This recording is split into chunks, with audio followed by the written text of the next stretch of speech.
mis amigos, mis brothers, panas, locos, locas, yuntas, parceros, mujeres, hombres, niños y caballeros.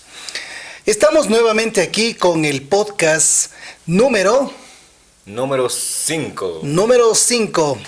Estamos evolucionando y claro, cada día mejorando para que tú tengas una experiencia más acogedora, una experiencia mucho más real. Y en este sentido, gracias a esas visualizaciones, porque no hemos tenido muchos comentarios, pero sí a los de TikTok. Así que bueno, en este día te damos la bienvenida y nuevamente estamos aquí con nuestro querido experto demoniólogo y que nos dé una pequeña introducción a este tema y empezamos. Un saludo, buenas tardes, buenas noches, buenos días. Como siempre, espero que lo estés viendo en la noche, con la luz apagada, cobijado y tal vez con una que otra botana. El día de hoy vamos a hablar de algo que a muchos les interesa, pero que también hay demasiada desinformación sobre este mismo tema. Y esto es exorcismos. En este podcast vamos a hablar de muchos temas, vamos a hacer algunos análisis y sobre todo, siendo lo más reales, lo más concisos y lo más específicos sobre este tema. Así que empezamos a la cuenta de 1, 2 y 3.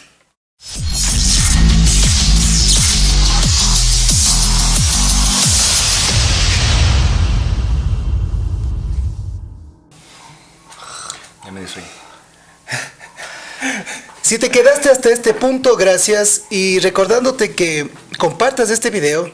Si no te has suscrito, suscríbete aquí en la parte inferior, ayúdanos con un like y sobre todo, como siempre lo digo, compártelo a aquellas personas escépticas, a los no creyentes, a los que sí creen y a los que tal vez aún están en el proceso de creer este tema espectacular que se llama los exorcismos, mitos y verdades. Y bueno, dime tú, mi querido colega invitado,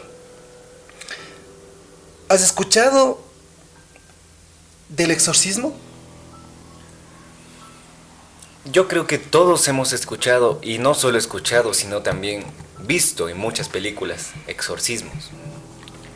Pero realmente las películas nos dicen la verdad. Como lo mencionábamos en el podcast de los ovnis, Hollywood nos está vendiendo algo, pero en este caso muchas películas dicen basadas en hechos reales, pero en realidad así pasó o es lo que nos quieren vender. ¿Tú qué opinas? A ver, yo creo que como tiene una frase, tiene Dross, que es más ficticio y es más claro que la realidad lo que a veces sucede. Y bueno, los hechos reales y los hechos que han pasado en películas o lo que nos han contado o lo que simplemente creemos que existe, yo creo que sí hay un punto de exageración. Hay bastante exageración, yo creo que en el hecho de tener miedo. En el hecho de tener miedo porque, como hablábamos con Santiago en el otro podcast, él se refería que el miedo es algo que nosotros tenemos como incertidumbre y que lo queremos explorar. ¿Crees que tal vez esto de explorar también significaría querer conocer sobre los exorcismos? ¿O no? ¿Qué dices?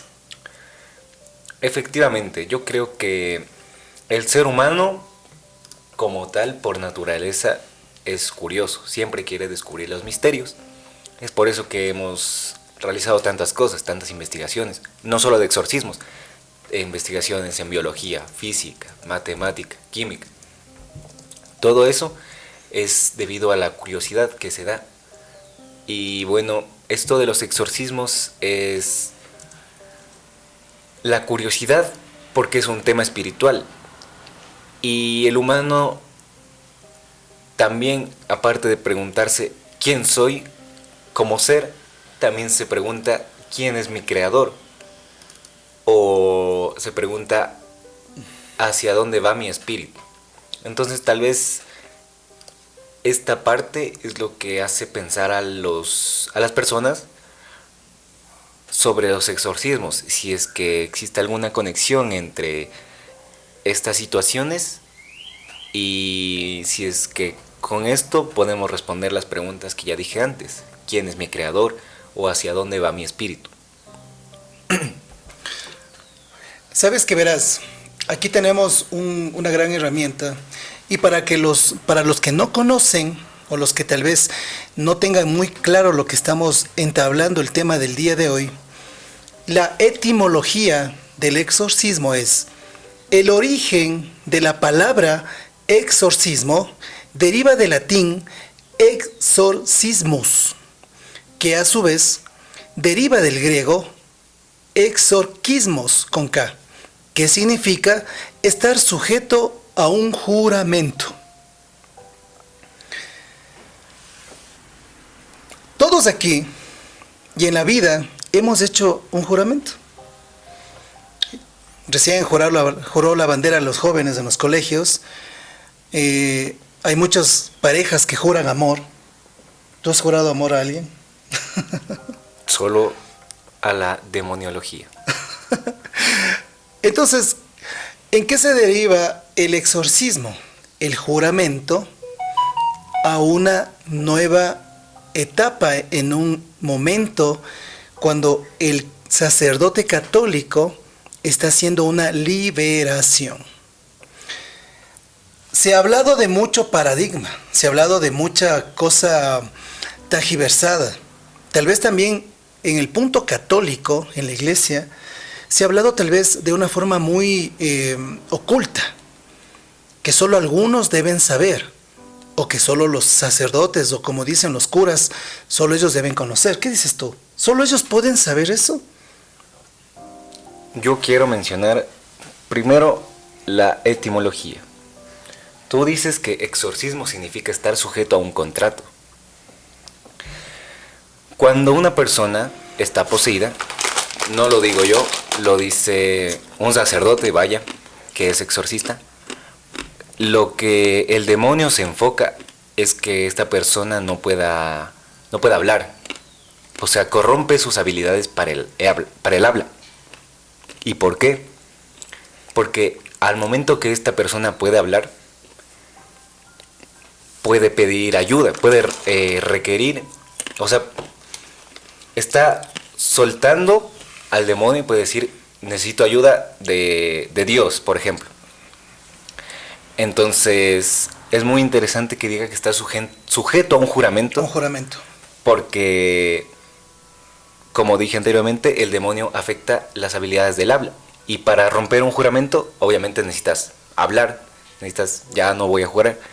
Pero cuando una persona está poseída, se afectan estas habilidades. Y también quería mencionar lo del cristianismo. Uh-huh. ¿Sabías que las únicas religiones que aceptan al demonio, a Satanás, como quieran decirle, son el judaísmo, el islam y el cristianismo? Uh-huh. Y el cristianismo me refiero a todas sus derivaciones.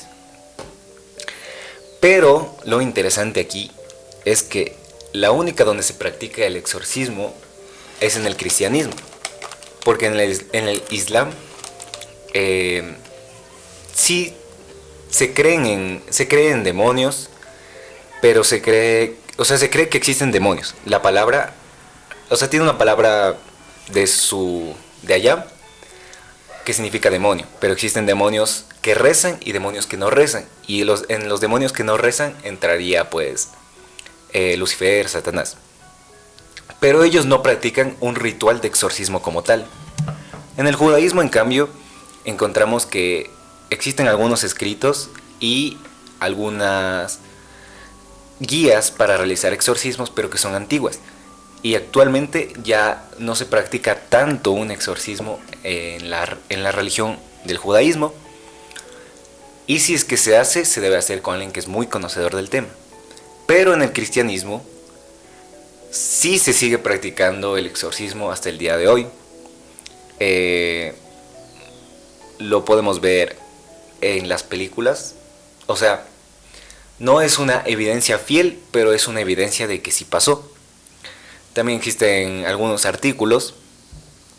Y quiero recalcar también que esto de las películas, los artículos, empezó en, no recuerdo la fecha exactamente, pero hubo una fecha en que los medios intervinieron en esto de los exorcismos y comenzaron a publicar noticias. Y entonces ahí fue cuando esto de los exorcismos se volvió algo más comercial, algo que dejó un poco el lado espiritual y comenzó a ser algo más comercial. Por ello, en las películas,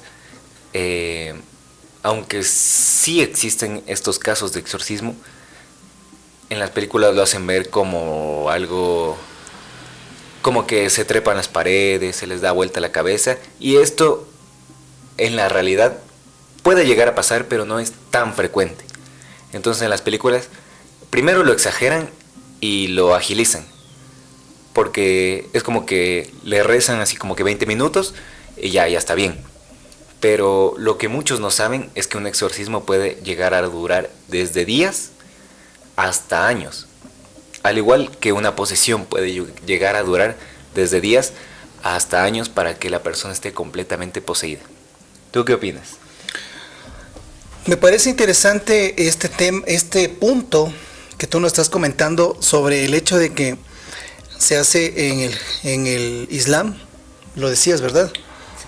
Y en el cristianismo. Ahora, algo estaba leyendo en este momento para reforzar esta primera parte de análisis. Después vamos a hacer un paréntesis para hablar sobre hechos y testimonios que existen y que se siguen dando. Una de las razones por las cuales también los exorcismos se presentan, esto viene desde la edad antigua, desde el tiempo de Jesús. Jesucristo, como roca, como hijo de Dios, ¿sabes que él hizo uno de los primeros exorcismos que se conocen? ¿Sabes cuál es? Realmente no lo sé. Bueno, les voy a comentar y espero que en este video voy a poner la cita bíblica, pero voy a comentarles algo. Jesús, el Señor, fue a visitar a los apóstoles en una tierra, y en esta tierra habitaba un poseído, el cual, el poseído tenía algunas características de las cuales él vivía mucho tiempo poseído. La gente decía que estaba loco, que estaba enfermo, que estaba demente y todo. Pero ¿qué sucede? Que cuando Jesús llega a este lugar, se encuentran con el poseído. Jesús lo mira y el poseído le dice: por favor, maestro, ten compasión de mí. Mira, dice, esos chanchos que están allá, era un centenar de chanchos que estaban en ese poblado. Por favor, ten compasión y envíame a ese centenar de chanchos que están allá. En toda la misericordia de Jesús, él simplemente dijo: vete. ¿Qué sucedió? Que al momento que Jesús solo dice vete, el poseído, la persona, este hombre, permanecía desnudo, no se bañaba, hacía sus necesidades biológicas, siempre estaba completamente destrozado en su parte física, no comía, sin dientes. Al momento que salen los demonios a los chanchos se alborotan, un centenar. ¿Cuántos un centenar? 100, aproximadamente 100, ¿no? Pongámosle unos 120, 90, entre ese rango. Los chanchos, habla el Evangelio, que salen corriendo desaforados y se lanzaron al peñasco y se murieron. Uno de los primeros exorcismos conocidos en la Biblia es la de Jesús, la que les acabo de comentar. En la posesión no solo puede estar un demonio. Pueden estar cientos, pueden estar millares, pueden estar legiones. ¿Tú sabes el número más o menos aproximado de cuánto conforma una legión? Tal vez unos 100,000. Por poco. Saben que la legión, en el tiempo de las guerras de la Edad Media y de la Edad Antigua, las legiones se separaban por grupos y flancos. La legión contenía 250,000 soldados en diferentes flancos de la región. Por ejemplo, Roma tenía un poder económico y un poder militar, por eso era uno de los imperios que tenía aproximadamente un ejército de 5 millones de soldados. La comparación en la que Jesús libera a este endemoniado es un centenar de demonios. Ahora, ¿sabes cuál es la otra parte de la historia? La que está en la Biblia, ¿no? Les invito a que puedan abrir y leer. Oye, mágicamente diría yo, el endemoniado se transformó. Le brillaron los ojos, se dio cuenta que estaba desnudo, tenía hambre, le bañaron, le pusieron una túnica y continuó su vida. Y Jesús se fue y siguió haciendo su ministerio de predicación y de salvación. Este pequeño paréntesis. Entonces, las tradiciones que tiene la Iglesia Católica, la única certificada dentro del cristianismo, es la que tiene el poder para poder hacer un proceso, como tú lo decías, en las posesiones diabólicas. El exorcismo viene a ser la liberación directa, el romper la cadena del infierno, del más allá, con los seres humanos. Entonces, y quiero aquí hacer un análisis. ¿Por qué solo los sacerdotes, tú sabías por qué solo los sacerdotes pueden hacer exorcismos? Bueno, he estado investigando de esto y repito, no son palabras mías, son palabras de un sacerdote, y es que realmente los sacerdotes no son los que hacen el exorcismo, sino que existe como que, o sea, no sé si alguno del público ha ido a misa, pero en la misa te dan como que una hoja y donde hay muchos puntos. En el exorcismo hay algo muy similar, donde hay una hoja con muchos puntos a hacer, y uno de esos puntos es decir que, o sea, el sacerdote pide la obra o el poder de Dios para liberar a la persona. No es que el sacerdote tiene el poder para liberar al endemoniado. Entonces, respondiendo a tu pregunta, como tal, yo creo que no es tanto el sacerdote, sino la conexión más profunda que puede mantener con Dios. Y también quiero volver a lo que mencionó sobre cuando Jesús exorcizó a este endemoniado, y es que muchas personas pensaban que estaba loco. Y esto no se ve en Hollywood, pero también los sacerdotes tienen un equipo de psicólogos y de psiquiatras para descartar que sea una enfermedad mental y que realmente se encuentren dentro del contexto de una posesión demoníaca. ¿Tú qué opinas de esto?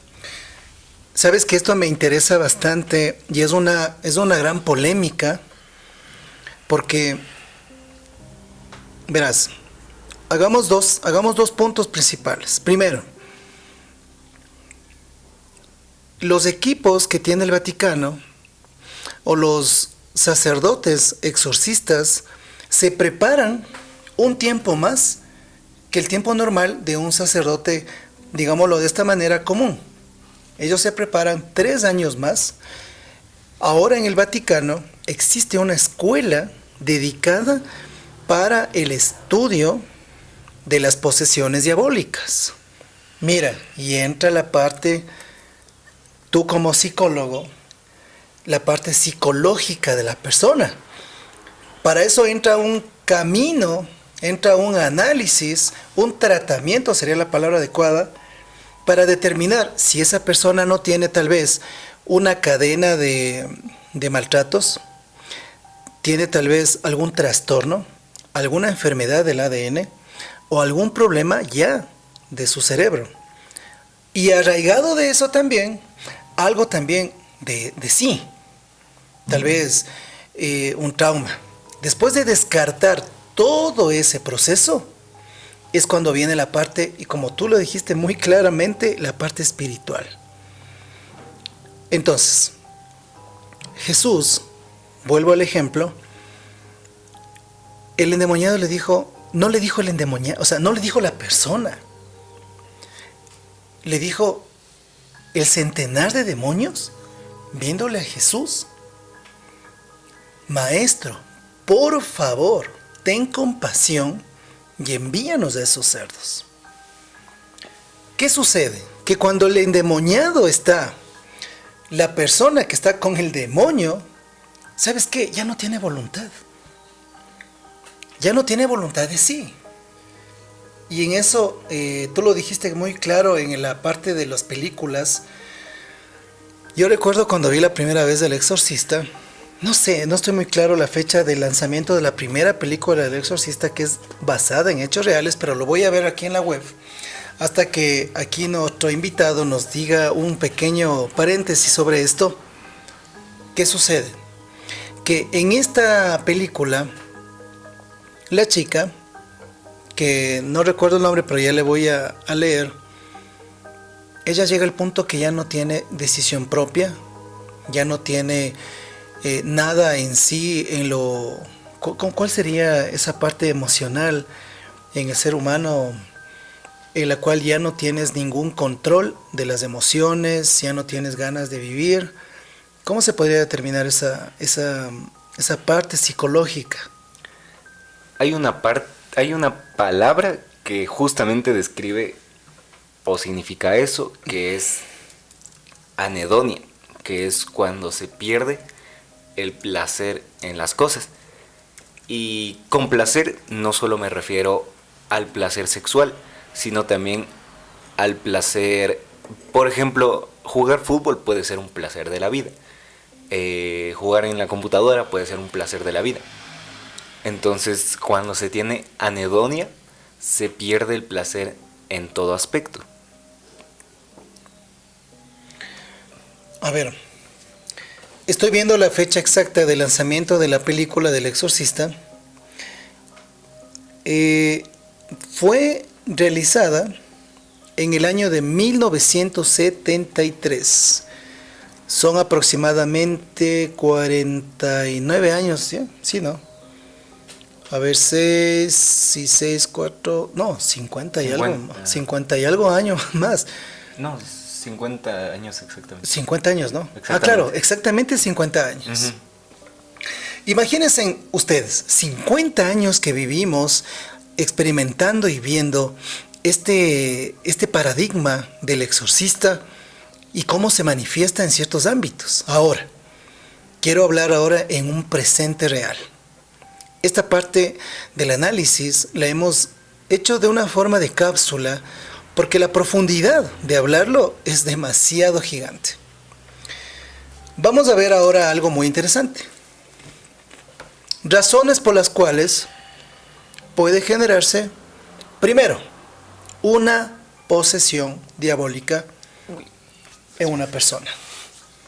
Razones por las cuales se da una posesión diabólica. Hemos hablado en síntesis sobre el exorcismo, el Vaticano, el poder que tiene la Iglesia Católica para poder hacer. Ahora, en la parte práctica, se estarán preguntando los que van a ver este podcast, pero ¿por qué se ocasiona? esta pregunta la voy a responder yo porque vine estudiado. Como les mencioné anteriormente, existen estas tres religiones. Y bueno, en el Islam no se habla de una posesión demoníaca como tal. O sea, no se practica el exorcismo, así que no está tan claro. Pero se menciona que se abren puertas. Bueno, las personas que creen en el Islam tienen como que costumbres muy... bastante cerradas, se podría decir. Porque, por ejemplo, ellos creen que el demonio ingresa cuando, por ejemplo, comen cerdo, cuando dicen palabras como hirientes, o sea, cosas así como muy, muy complicadas. En cambio, en el cristianismo existen dos maneras. Existe abrirse a, a que entre el demonio de manera directa, que sería básicamente participando de rituales o de misas negras. Las misas negras son básicamente, son misas, pero en vez de realizar el culto hacia Jesús, hacia Dios, se realiza el culto hacia todo lo opuesto, que vendría siendo Lucifer, Satanás. Esa sería la manera directa, pero también existen maneras indirectas. Una es, por ejemplo, jugando a la Ouija. Otra es realizando hechicería. Otra manera indirecta es... bueno, realizando hechicería porque pues en la Biblia dice claramente que todos los hechiceros son como que aborrecidos por Dios. Igualmente en la Ouija, como mencionamos en el capítulo 1, se abren muchas puertas espirituales para que cualquier tipo de espíritu se pueda anexar a ti. Y ya básicamente esas serían las maneras de que puedes tener una posesión demoníaca, de manera directa o indirecta. A ver, yo quiero poner aquí sobre la mesa algo muy interesante. La manera directa o la manera indirecta, ¿tú consideras que sería bajo consentimiento propio? Yo creo que en la manera directa sí se puede como, o sea, se debe tener obviamente cierto conocimiento porque para realizar un ritual o una misa es como que ya sabes qué puede pasar. Entonces, o sea, en cualquier tipo de culto tú te estás abriendo a que ese espíritu entre a ti. Entonces, si es que hablamos de maneras directas, creo que habría una cierta una cierta parte de consentimiento. Pero en las maneras indirectas no habría tanto este consentimiento, pero o aprobación. Ajá, no habría este Ya. consentimiento o aprobación, Claro. pero es muy sencillo que un espíritu, o sea, que un demonio se anexe a ti y comience este proceso donde quieres realizar la posesión demoníaca. Y mira, esto que pongo sobre la mesa es un hilo muy largo por seguir y tela de cortar que la vamos a cortar y la vamos a coser ahora. La forma directa es sabiendo que si lo vas a hacer tiene una afectación, la consigues. Es decir, si yo sé que me inyecto una sustancia que me va a dañar el cuerpo y sé que eso me va a matar, si lo hago, es bajo un consentimiento. Si yo hago algo en contra de una ley que existe en mi país, sé que tendré que pagarlo con cárcel.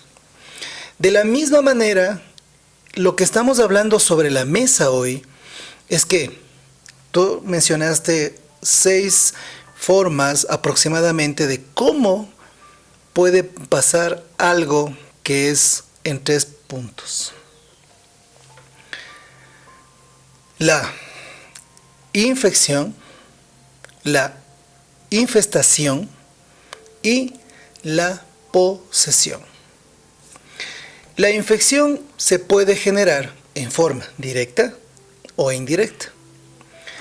Cuando permitimos que la infección se dé en nosotros, se dé en el ámbito donde estamos nosotros viviendo, dentro de este tiempo, de este plazo, de este momento en la vida donde estamos caminando, lo que va a permitir es dar la infestación. Entonces, vamos aquí a parar y voy a hablar de un ejemplo. En el primer podcast que hablamos sobre la Ouija y tuvimos se cayó la lámpara, ¿te acuerdas? Una de las cosas que se manifiestan y se dieron de infestación lo transformaron en película, en videojuego, lo que yo lo dije la vez anterior, Silent Hill. ¿Recuerdas? Y lo hago rápidamente para hablar de este punto. Esta familia, el papá, una noche se le metió en la cabeza unas voces que le decían que tenía que matar a la familia. Eso ya era un punto de infestación. ¿Por qué? Porque él oía en la casa que le hablaban, oía voces, y en la noche él siente que le dice, tienes que matar a tus hijos y a tu esposa, sangrientamente, una forma sangrienta terrible. Algo que estoy leyendo también aquí en la web es que cuando las personas, en este caso, él fue, asesinó y después despertó y dijo, no sé lo que pasó. Lo que tú dices, la forma indirecta y la forma directa, donde él se dejó ser poseído por un demonio o por varios. Ahora, ¿sabes qué? Podríamos analizar esta otra parte. Cuando el exorcista va a una casa, y lo típico de Hollywood, ¿no? Lo típico. Pero sí son datos reales donde van y le encuentran a la chica, al joven, a la persona, a la que sea, amarrado en una cama, hablando otros idiomas, torciéndose la cara, y les voy a contar una experiencia que yo tuve de ese sentido. Dirán, este ha sido ovnis, ha visto al demonio, tanta cosa. Sí, gracias a Dios no me ha pasado mucho. Mira, el equipo, como tú mencionas, hasta ahorita los 3 puntos que estamos analizando, lo que nos dice aquí nuestro invitado, el equipo de psicólogos, de médicos, para analizar si el poseído necesita exorcismo, es un proceso. ¿Cuánto? ¿Días, meses o años? Dime. Sabes que antes de que tú continúes, quiero decir que después que ya se pasa el proceso psicológico y el proceso médico, viene un proceso donde se identifican como síntomas de posesión.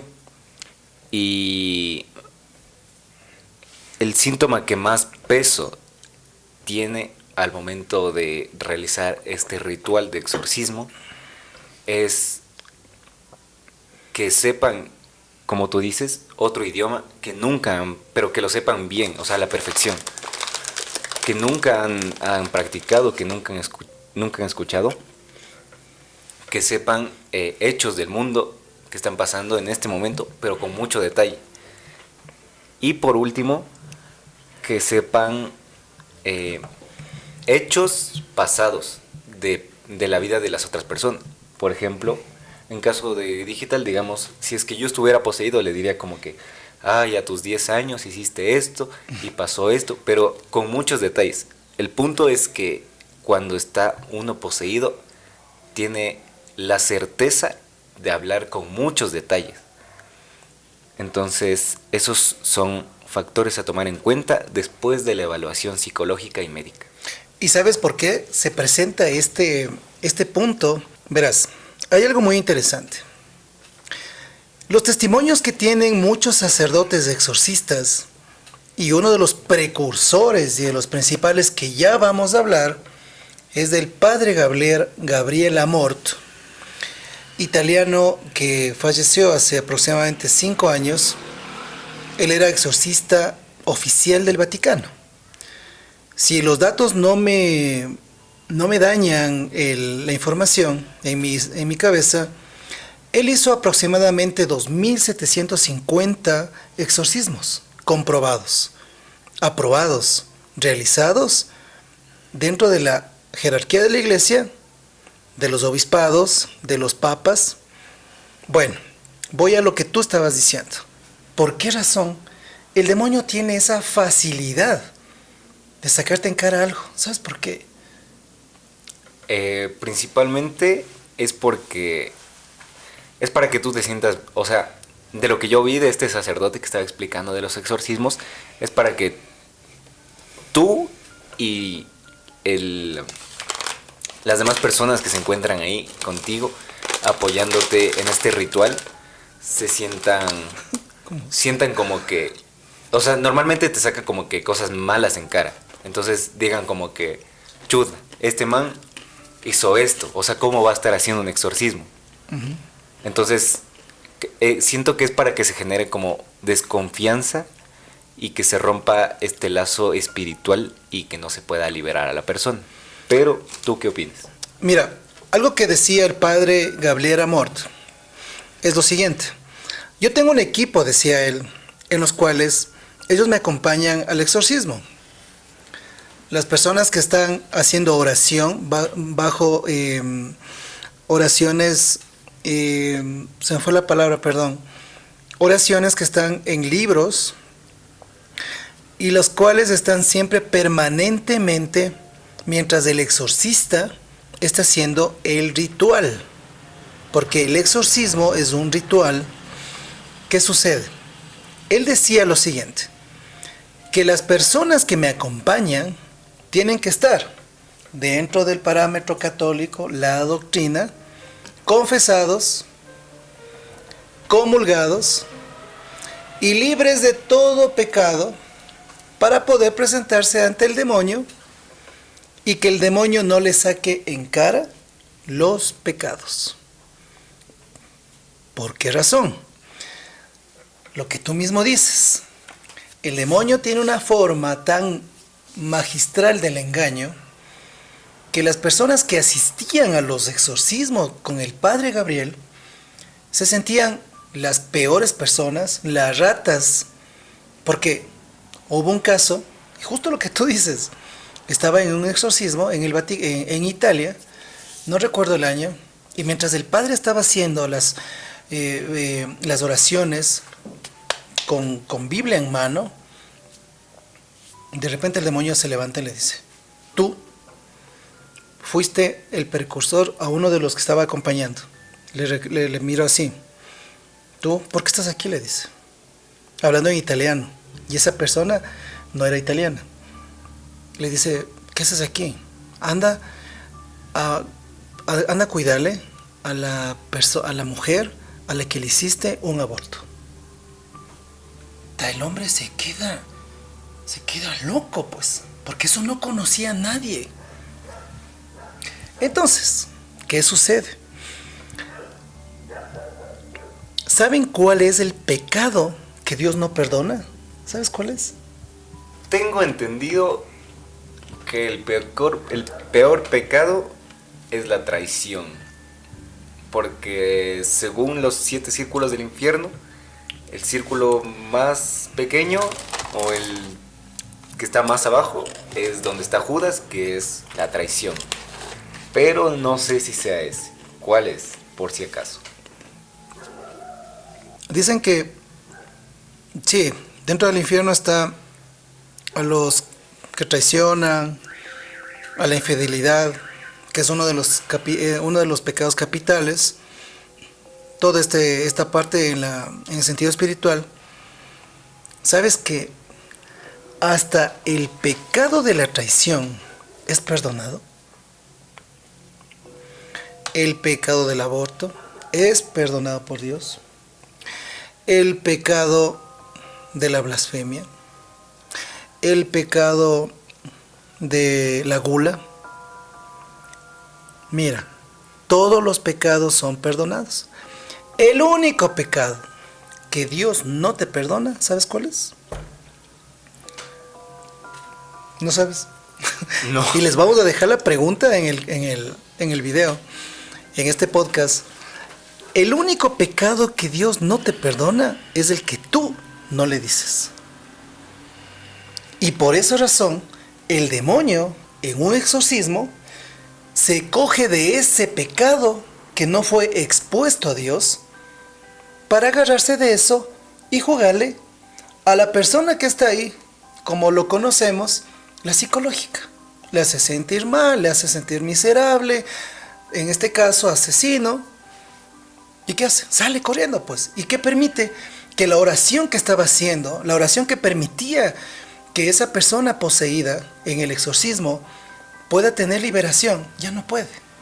Porque miran, los sacerdotes también, que ya son personas de mucha edad, 70, 80, 90 años, no tienen la vitalidad de una persona joven. En esta película del exorcista, aquí sale un sacerdote joven y un mayor. Y el mayor es zarandeado, pegado, insultado, escupido, golpeado. ¿Por qué? Porque el demonio ve también nuestras debilidades físicas. Una debilidad física. ¿Qué está pasando ahora en la humanidad? ¿Saben qué está pasando? Véanlo en el podcast número 3. La élite y los ovnis. Ahí es una de las debilidades físicas que estamos adquiriendo. Entonces, en este sentido, lo que estamos conversando es que cuando te saca en cara el demonio a la persona que está haciendo el exorcismo, saca todos esos pecados, todo eso oculto, tal vez una falta de perdón, tal vez una mentira, algo que no dije por vergüenza, algún fetichismo o algo a la verdad que solo sabemos nosotros.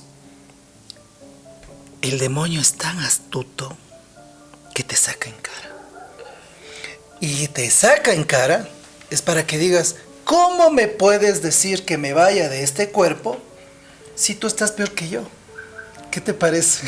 Es una cosa de locos. ¿Qué opinas? Claro, efectivamente, como dije antes, lo que trata de hacer el demonio con este tipo de afirmaciones es pues generar desconfianza. Y, o sea, primero que, o sea, el estado espiritual de la persona como que se tambalee. Y después que se tambalea, como es un ritual, entonces todos deben tener una conexión, todos los presentes deben tener una conexión. Uh-huh. Entonces, si uno como que se tambalea, es como que la conexión se vuelve un poco más débil. Y se rompe. Ajá, y se rompe. Claro. Entonces... Tienes razón. Y es, o sea, es muy complicado en plan sacar al demonio, porque requiere de mucho poder. Entonces, cuando una persona ya no se siente tan dispuesta, ya el exorcismo debe volver a empezar o realizarse otro día. Incluso, como dije anteriormente, los exorcismos pueden durar días, semanas, meses, años, pero también las personas poseídas, como dije, no siempre están amarradas a una cama o se dan, o escalan el techo. Hay personas endemoniadas que hacen actividades del día a día. Exacto. Se paran, se levantan, van a trabajar, pero obviamente con el demonio adentro. Y también quiero decir algo que tal vez no muchos saben, y es que si una persona que está endemoniada muere durante el exorcismo, pero el demonio solo llega a controlar el cuerpo y no el alma, entonces esta persona aún puede redirigirse hacia la salvación, hacia el cielo, como quieran decirlo. Pero si es que el demonio ya tomó completo control de la persona y de su alma, entonces esta persona estaría ya condenada al infierno, ¿cómo más le dicen? A la tortura, como quieran decirle. Pero es algo que muchos no saben, porque por ejemplo en algunas películas sí ha pasado que es como que las personas endemoniadas se mueren y el demonio pasa a otra persona. Pero lo que no muchos saben es lo que pasa con la persona que ya ha muerto. O sea, que su alma hacia dónde se dirige. Sabes que verás, hay algo muy interesante. Cuando la persona muere en el exorcismo, tienes razón. Lo que hace el demonio ya en la posesión, después de las otras facetas que hablamos, es tal punto que el poseído rechace completamente la obra de Dios en su vida. ¿Y qué quiero decir con esto? Rechazar el don de la vida. Y el don, en la Iglesia Católica, se conoce como un regalo o como una gracia. Y la gracia que nos han dado como un regalo sin ningún precio, es lo que el demonio desea que la persona poseída la deseche. Mira, hay diferentes formas que también el exorcista, el sacerdote, tiene a su alcance como medios para poder liberar. ¿Cuáles son? Crucifijo, Biblia, agua bendita y elementos cristianos consagrados, exorcizados, para que al momento que el poseído mira, pueda tener esa, ahí sí sería esta perturbación el demonio. ¿Por qué? Porque cuando Jesús envía a los demonios, a estos cerdos, es una de las cosas principales donde el exorcista, el sacerdote, él se embiste de una vestidura especial. Se pone en una estola de color morado, con un crucifijo y con un cordón que le da. La estola morada le da el poder y la autoridad de la Iglesia Católica, el cordón, la fuerza de la oración y los signos que son la Biblia, el crucifijo y el agua bendita, los signos perennes y poderosos que el demonio no puede correr.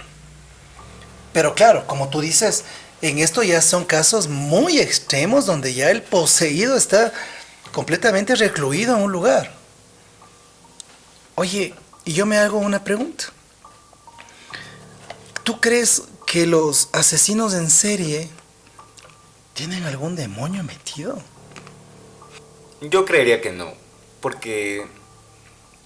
¿O es alguna patología?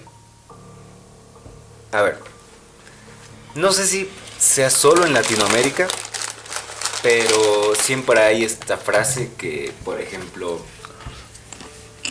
si yo me emborracho así súper mal plan y aparezco botado en la calle, dicen, no, es que el diablo te tentó a beber y se te metió el chamuco y por eso hiciste eso.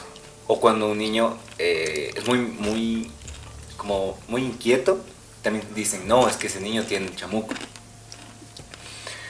Y puede pasar dos cosas.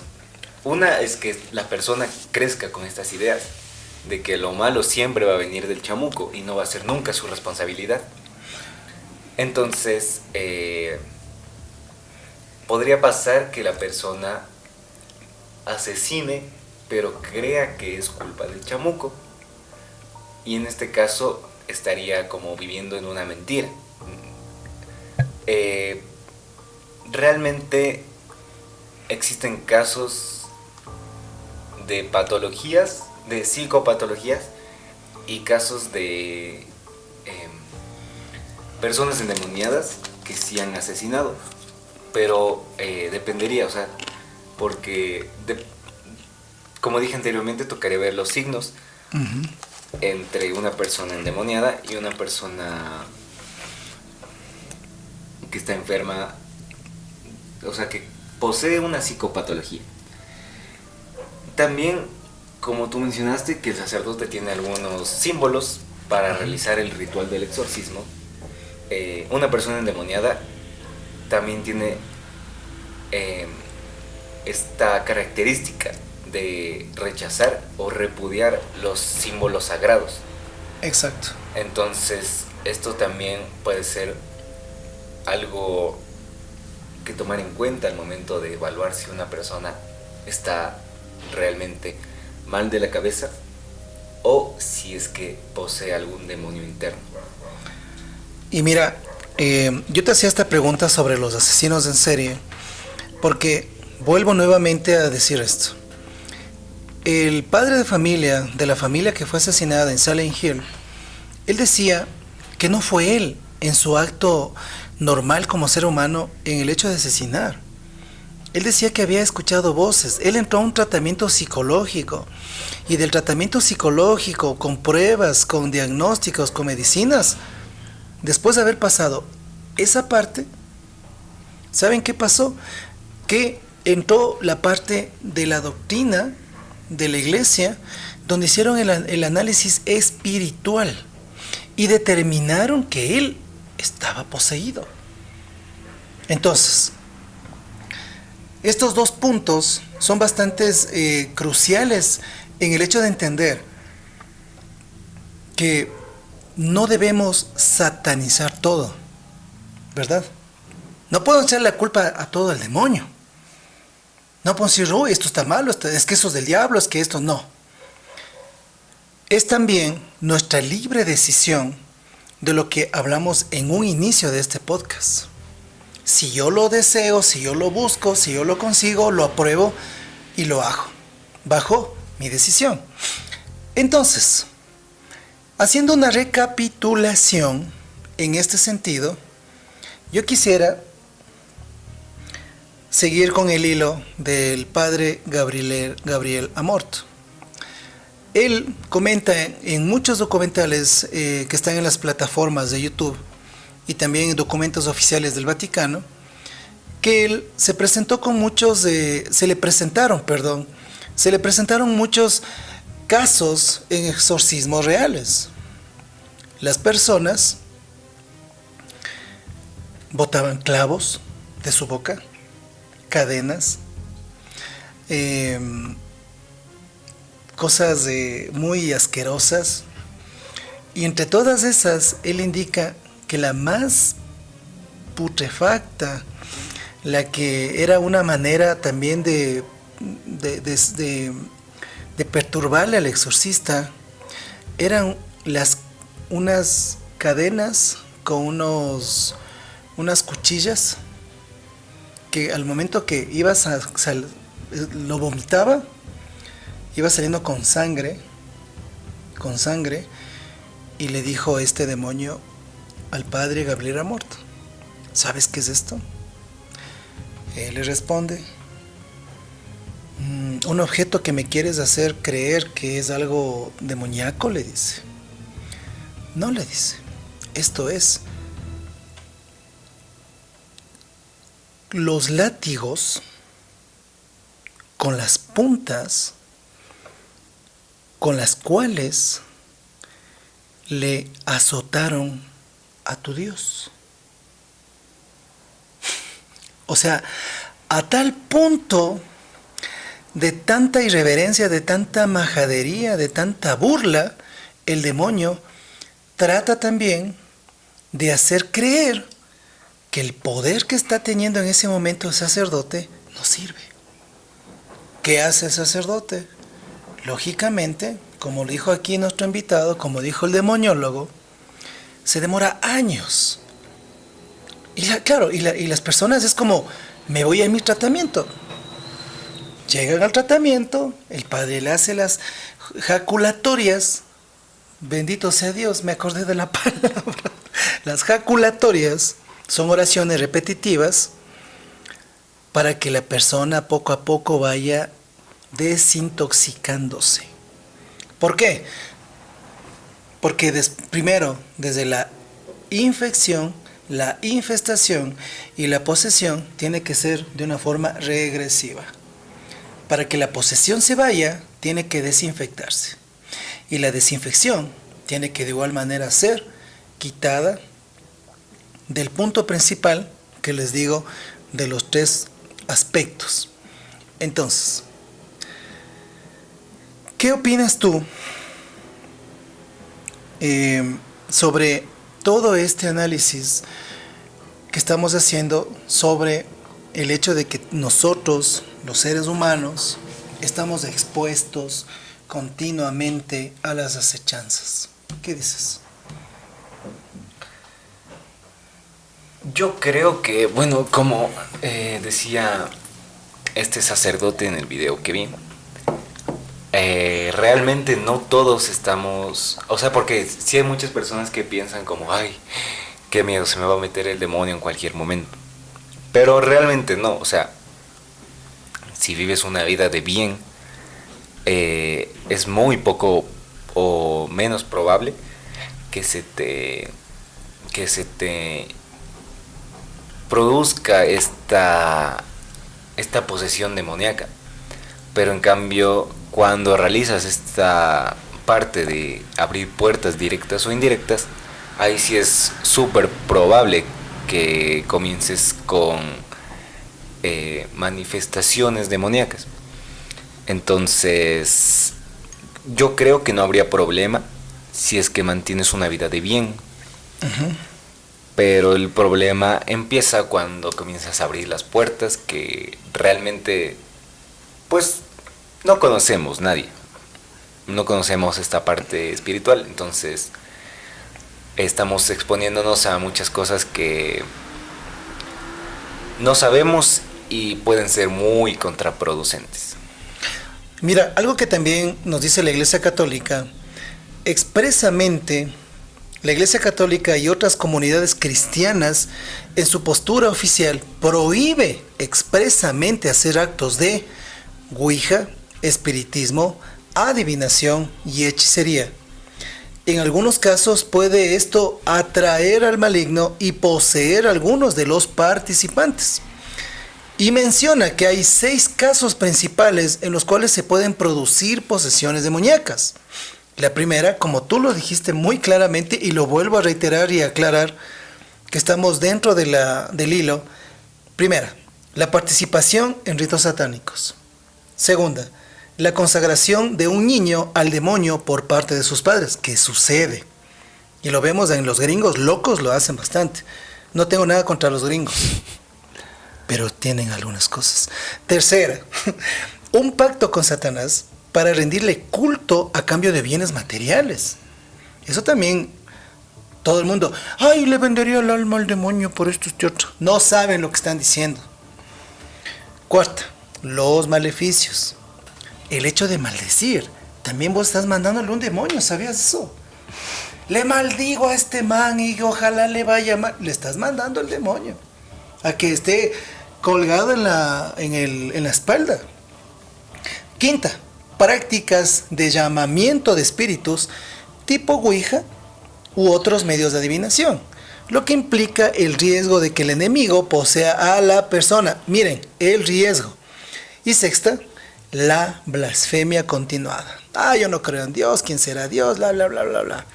En el proceso donde podría caminarse todo esto sería el hecho de negar completamente el un lado y el otro. Vemos, yo les invito a que vean la película El Rito, donde está parte de la biografía de Gabriel Amor.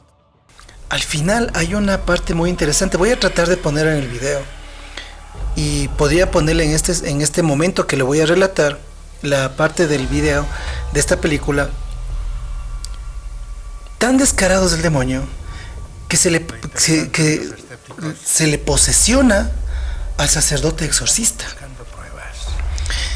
Y él comienza lógicamente con cosas fuera de lo normal, pues, a desnudarse, a no comer, a maltratarse el cuerpo. El padre que ya era de una edad adulta.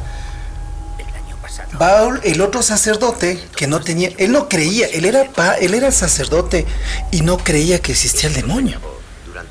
¿Te das cuenta? Y en El Rito es espectacular esta película porque no tiene exageración propia como última película que salió de Padre Gabriel Amor, que fue una falacia, una estupidez, una idiotez, ciencia ficción de Hollywood, que hasta le hacen volar al Padre Gabriel Amor, como que no. En el rito, al final, le encargan a este sacerdote que le vaya a exorcizar al exorcista que estaba poseído. ¿Y qué pasa? Que al momento que va, él no creía. Él decía que no, que él está enfermo, que ya le dio demencia senil, que tiene Alzheimer y todas las cosas. Y al momento que se ponen cara a cara, el padre que estaba poseído, que era el exorcista, le dice: yo soy el demonio. Solo se le puede vencer. Solo te quiero preguntar, ¿tú crees que yo existo? Así. Y el padre, en la toma que hacen, se quedan viendo los dos así, como estamos. Y le dice: no creo, le dice. ¿Crees que yo existo? No creo, le dice. 3 veces. ¿Crees que existe el demonio? ¿Crees que existe Dios? Un sacerdote con el ministerio de la iglesia no creía que existía el demonio. Y al final dice: sí creo que existe el demonio, que existe Dios. Y ese momento, el demonio perdió poder. Oye, ¿y sabes que esto que te comento es un dato oficial del Vaticano? Lo transportaron a la película porque es algo real. En ese momento, al momento que el sacerdote reconoce que existe el demonio y existe Dios, Dios le da el poder para expulsarle al demonio. Y el demonio se dio cuenta de que ya no tenía poder. Tiene poder hasta un punto. Tiene poder hasta un límite, hasta donde nosotros le permitimos. Pero la posesión es cuando ya nosotros ya no le damos, ya no tenemos el control y ya no podemos le damos todo el poder. Le pudo exorcizar este sacerdote que no creía, le exorcizó, y el dato específico real es que fue el padre Gabriel Amor el que fue poseído. Y el que le hizo el exorcismo fue un sacerdote que estaba estudiando en la congregación de exorcistas que se fundó en el año 73. Entonces, yo creo que este capítulo lo tenemos que hacer en 2 partes, porque es una cosa increíble de análisis y nos falta de largo por hablar. Y quisiera contarles, o tú quieres darnos alguna acotación, algún comentario sobre esto que estoy diciendo.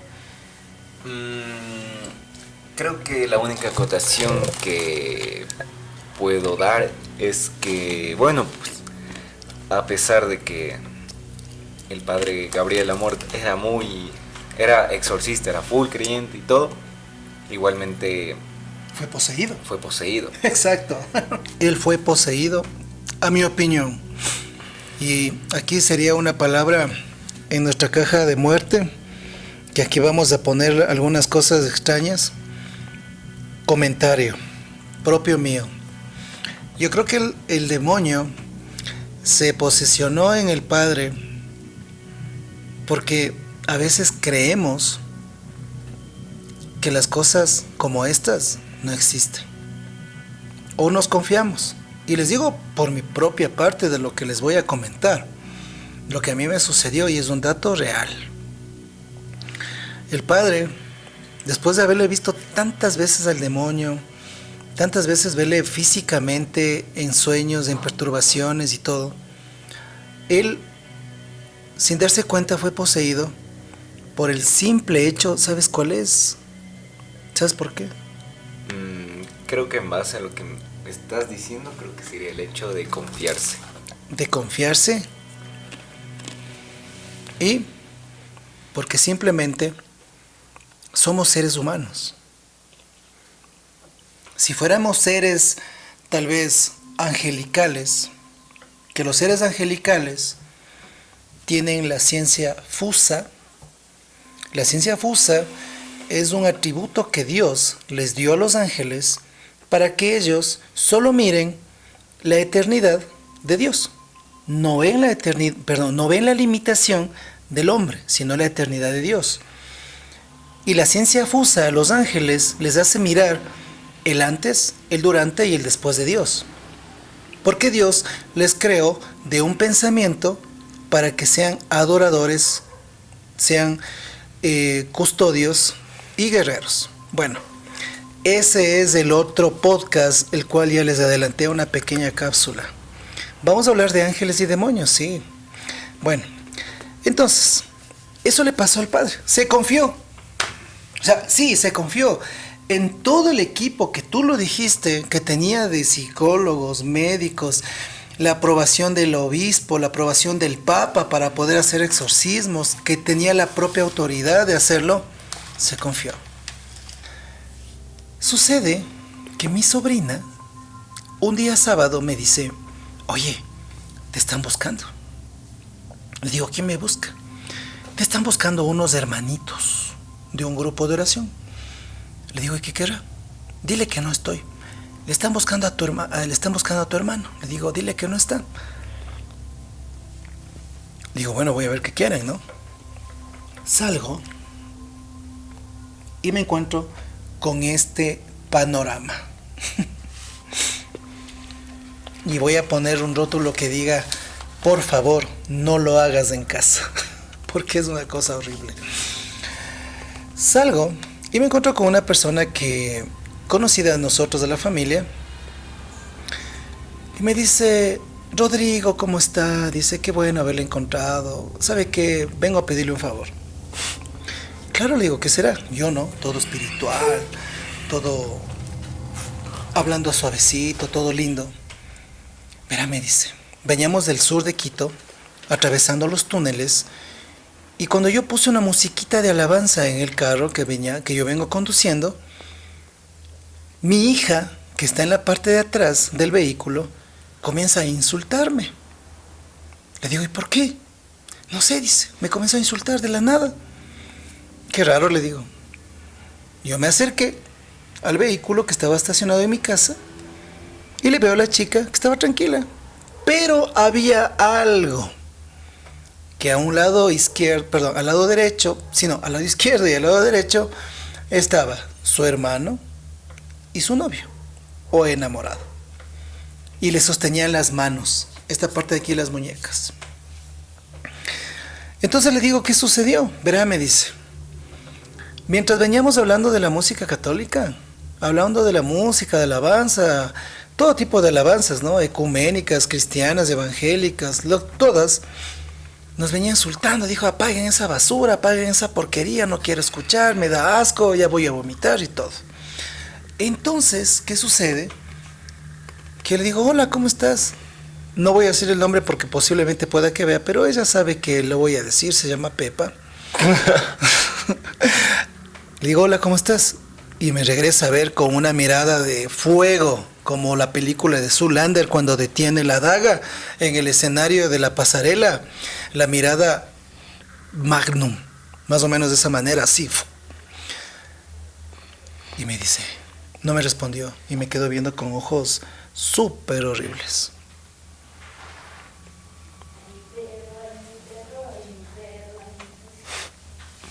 Entonces le digo: ¿qué tal? ¿Cómo estás? ¿Cómo has pasado? No me respondía. Y ya le noté una mirada, una respiración y un olor extraño. Ojo, yo no soy sacerdote, soy católico, pero me pareció algo muy extraño en todo lo que estaba sucediendo. ¿Y sabes qué sucedió? Que le cojo del brazo a la señora, la mamá, y le llevé a la esquinita de mi casa. Y le digo: le voy a decir algo, pero no quiero que se asuste. Y me dice: ¿qué pasó? Me dice, asustada. ¿Sabe qué? Le digo: parece que su hija está metido el demonio. ¿Cómo va a creer? Dice: ¿qué le pasa? Usted está loco. Dice: ¿qué ha sido usted? Cura. Así, ¿qué ha sido cura usted que es padre? Para que me diga eso. Le dije, verá, ni cura, ni padre, ni nada. Yo simplemente le estoy diciendo algo que ya me di cuenta. Así, eran las 3:30 de la tarde. Un día sábado. Que tranquilamente podía haber estado en otro lugar menos aquí. Entonces, me acerqué nuevamente a este carro. Era un Chevrolet Corsa azul, con los vidrios polarizados en la parte de atrás. Y me acerqué, le vi nuevamente y me regresó a ver con ojos de odio. ¿Qué hice con la santa doctrina de la Iglesia Católica? Es ponerme a rezar el Padre Nuestro y a orar. Y al momento que yo me pongo a orar, al momento que me pongo a rezar, comenzó a hablar en otro idioma. ¿Te he contado, no es cierto? ¿O no te he contado? Sí. Ya. Ahí fue cuando se me erizó el cuerpo, me quedé paralizado. Y cuando le digo, ¿estás bien, Pepa? Me dijo, yo no me llamo Pepa, me llamo Juan Sebastián. Y tenía la voz de hombre. Y esto que les cuento es verídico. Verídico, verídico, verídico. No estoy inventándome. Dios mío santo, la señora, la mamá, estaba aterrorizada. El hermano que estaba sentado al lado se aterrorizó peor. Y el enamorado que estaba al lado izquierdo, peor. Yo seguía orando. Solo puse mi mano en el vehículo porque no podía tocarle. Algo que nos indica la Iglesia Católica y algo que nos dice la doctrina es que tú puedes orar por una persona que está enferma, por una persona que necesita ayuda, orando y poniendo tu mano en el hombro. No porque uno sea santo, sino que eso permite que la otra persona se santifique. Le cogí a la señora y le llevé a la casa, adentro. Estamos en un grave problema, le dije, señora, porque su hija presenta algo muy terrible y está con un demonio. O el chamuco está adentro. Está el chamuco adentro. Y me dijo, ¿y ahora qué hacemos? Tenemos que rezar, le dije, tenemos que orar. Pero para eso vamos afuera y vamos a orar. Eran las 3 de la tarde, 3:30, eran 4:30, eran 5:30 y dale y dale. Y pasó algo de lo que hemos hablado durante este podcast, la primera parte del exorcismo. Oye,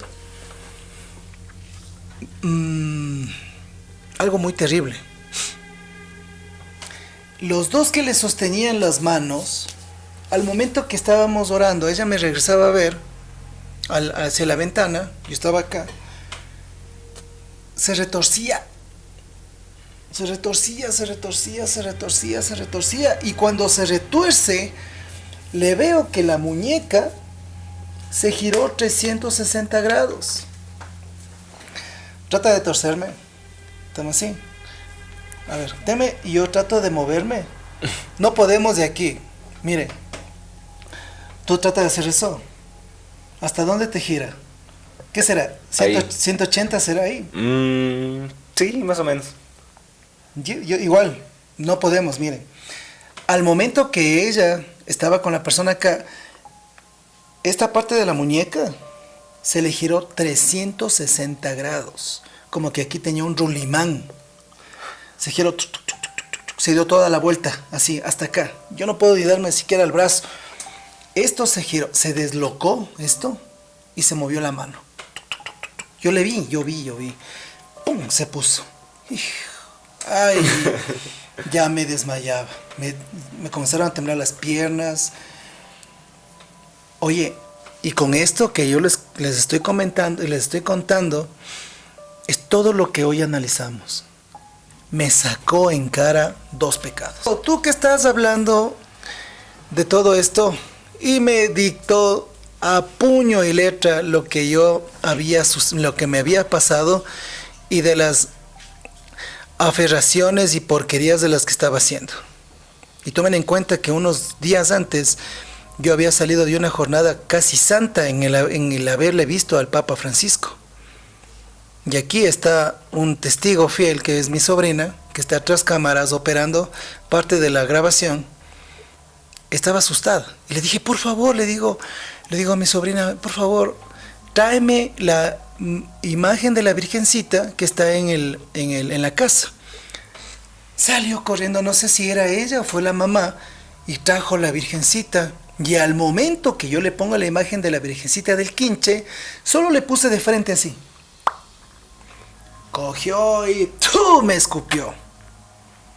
Real. Le escupió. ¡Tú! ¡Quétame! Puta, y comenzó a hablar en otro idioma. Y eran ya casi las 6 de la tarde.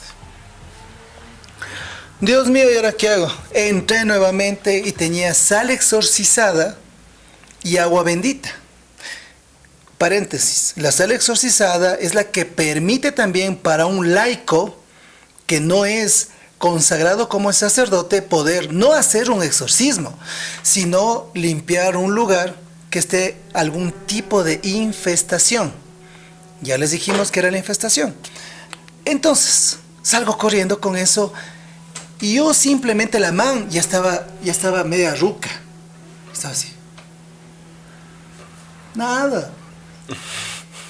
Nos estaba haciendo creer que el demonio tal vez se fue.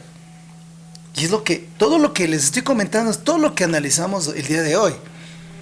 Yo solo cogí un poquito del agua bendita, también exorcizada, y cogí así, y solo hice esto. Miren, ¿sentiste la gota de agua? Aquí, no es cierto. A ver, otra vez, ¿sentiste? Hice esto, una gota de agua. Esa man se levantó y me comenzó a insultar. ¿Quién dice qué? Y comenzó a hablar. Diosito. 6:40 de la tarde, día sábado, en el año 2015, en julio. Yo dije, no, esto no puedo hacer yo. Llamé a mi hermano. Él estaba con unos amigos seminaristas que vinieron a la jornada del Papa. Llegaron sus papás, llegaron mucha gente más. Hablaron. Y algo muy chistoso que pasó. Hablaron, dijeron, no, es que verá, lo que pasa es que estamos con un problema en la casa, que ni sé qué, y eso creo que le pasa. Creo que está alterada porque nos vamos a separar, los papás y que esto y que los líos y todo. Se reunieron en la sala de mi casa. ¿Y saben qué pasó? Que al momento que se reunieron todos, hablaron esto, cuando yo me di cuenta, se fueron toditos y me quedé solo. Mis sobrinos se fueron a comer con el papá. Mi hermano se fue con las visitas que tenía. Los papás de esta chica se fueron en el carro y yo me quedé solo. Dije, bueno, se fueron. Que viva la vida. Pero no. Subí al segundo piso de la casa y me senté, me acosté, no había nadie. Cuando de repente comienzo a escuchar en la cabeza. Ay, dije, no puede ser, dije, creo que es del hambre, no había comido nada. Y otra vez, y le llamé a una amiga y le conversé. Le dije, mira, me pasa esto. ¿Cómo vas a hacer eso? Pues oye, si eso solo hacen los curitas. Le dije que parte de lo que me ha pasado le quise ayudar. Mal hecho. Punto de orden. Tú no puedes hacer lo que un sacerdote o lo que nos dice también el Islam, no debes hacerlo. Porque no podemos hacerlo. Tú no puedes operar un avión. Porque no estás capacitado ni experimentado para eso. Bueno, ¿qué pasó? Que al momento que yo acabé de hablar con esta persona, con esta amiga, me quedé recostado en la cama y comienzo a escuchar algo muy escalofriante en la cabeza. Abre la ventana y lánzate a la calle de un segundo piso. Suicídate. Además, nadie te quiere. Estás solo. Y además, lo que hiciste, no debiste hacerlo. Lánzate. Y te aseguro que si te vas a morir, nadie te va a llorar. Así. Desde las 7 de la noche hasta la 1 de la mañana era una perturbación en la cabeza. Me fui a mi habitación, a mi cuarto, y seguía con ese sonido, ese bullicio en la cabeza. Y dije, Dios mío, si puedo hasta mañana seguir con esto, me voy a misa. 5 veces me fui a misa. No sé, no pude pasar la noche, me acuerdo. Me fui al otro día a misa de 7, a misa de 9, a misa de 11, a misa de 5 y a misa de 7. Me fui después a confesar con un sacerdote y le conté todo lo que me había pasado. Dijo, ¿qué estás loco? Me dice. ¿Qué estás demente? Y este sacerdote tú sí le conoces, es el padre Francisco, que él es guayaco. ¿Qué te pasa, ñaño? Dice, ¿estás loco? Que el demonio te jale las patas. Le digo, no, padre, ya me jaló las patas el día sábado, porque yo sentí que vino alguien y me estaba ahorcando, así me ahorcaba. Y me levanto a la madrugada y sentía una pesadez aquí en el pecho. Y después, eso fue lo más horrible de la noche. 2 veces me golpearon la puerta. Entonces, me confesé con el padre me dio la comunión, todos los signos que acabamos de hablar, que tiene la iglesia, y se acabó la perturbación. El mecanismo como el demonio quiere actuar para la posesión y para llegar a un exorcismo es ese. La infección, la infección, ya me olvidé la otra palabra, la infección, la infestación y la posesión. Y para concluir, en esta noche de podcast, espero que haya sido del agrado y que sea muy interesante este análisis, porque mirando desde los ojos analíticos, desde la psicología, desde la Iglesia Católica y desde nuestro ámbito personal, es muy interesante que podamos tener en cuenta que hay 2 cosas: el poder de Dios sobre las tinieblas y las tinieblas no están sobre el poder de Dios. ¿Alguna acotación, algún comentario que nos puedas compartir para terminar con esto y seguir? Yo creo que el último comentario es que esperen la parte 2, porque como dijo anteriormente es un tema muy extenso y creo que ni siquiera lo terminamos de cubrir, así que estén atentos a la parte 2. Así que mis amigos, mis brothers, qué gusto este 5º tema ya de podcast, y vamos a tener más sorpresas, más temas diferentes, no solo del ámbito paranormal, de terror, historias y análisis, sino cosas también más prácticas para la vida. Así que si no te has suscrito, comparte este material y claro, lógicamente, sé feliz y haz el bien para que tú estés bien. Así que, mi querido invitado, espero que no nos deje. La vez anterior tuvo algunas cátedras y nos dejó solo con Santiago, que estaba un poco aterrorizado de todas las cosas que aquí hablamos. Y por cierto, les voy a dejar un pequeño clip al final de este video donde esa cámara que nos está grabando se movió sola. O hacemos otro capítulo, otro video en especial, solo lo que se movió la cámara solita. Podríamos analizarlo. Podríamos analizarlo. Sí, porque al frente de 2 personas se movió. Así que bueno, mis amigos, recuerden, el próximo podcast será Ángeles y Demonios. Así que cuídate y nos vemos el próximo capítulo.